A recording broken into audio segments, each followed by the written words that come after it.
Welcome to Eerie Bites of History, your daily serving of strange bites of the past. Today, we are diving into history with 3 eerie stories, all of which happened on June 11th. Let's begin. On June 11th, 1962, inmates Frank Morris and brothers John and Clarence Anglin carried out one of the most infamous prison escapes in U.S. history, from the supposedly escape-proof Alcatraz. Over months, the trio secretly chiseled through the walls of their cells using makeshift tools fashioned from spoons and saw blades. They concealed the damage with cardboard and paint to evade detection. Their exit led into an unguarded utility corridor up to the roof, where they descended and fled the island using a raft of life vests they stitched together with more than 50 stolen raincoats. Dummy heads with hair placed in their beds fooled the guards during the nightly head count, and by the time the escape was discovered, they were long gone. Despite a massive manhunt involving the FBI, Coast Guard, and military, no trace was ever definitively found. It was declared that they likely drowned in the frigid waters of the San Francisco Bay. However, over the decades, unconfirmed sightings, cryptic letters, and alleged family confessions have kept the mystery alive. The FBI closed the case in 1979, but occasional sightings and letters suggest they may have survived. The daring escape has become a subject of intrigue and speculation, inspiring multiple books, films, always questioning what really was their fate.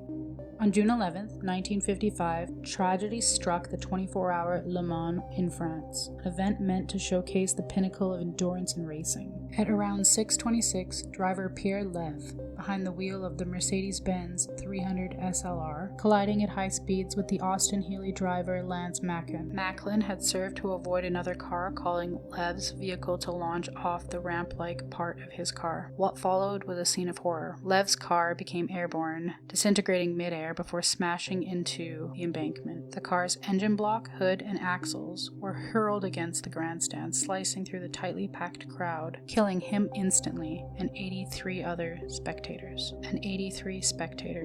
Many burned alive from the magnesium alloy body, which exploded into a fireball, causing over 100 others to be injured. Race officials controversially chose to continue the race, partly to keep the emergency vehicles moving freely to avoid the panic. But by then, the worst accident in motorsport history had already left an incredible scar. For many watching, both in person and through the global news coverage, it was less a sporting event and more a mass casualty catastrophe. Even today, the crash casts a long shadow over motorsports, a grim reminder that glory at 150 miles per hour can turn to tragedy in the blink of an eye.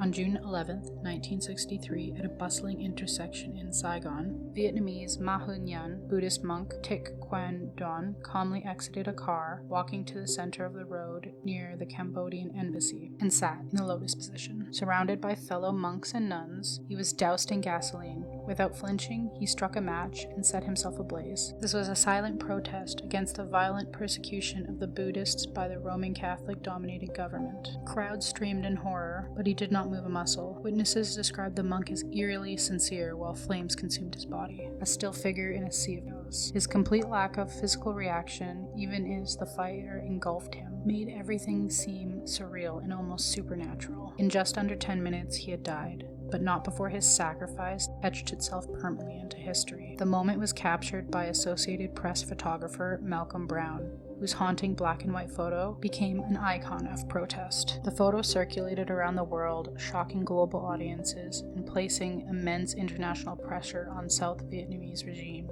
Despite the clarity of the act itself, the full intent and symbolism continues to provoke analysts. Was it a call for religious freedom, a condemnation, a political tyranny, or something deeper? Like your history snack-sized? Drop a comment with your favorite bite and subscribe.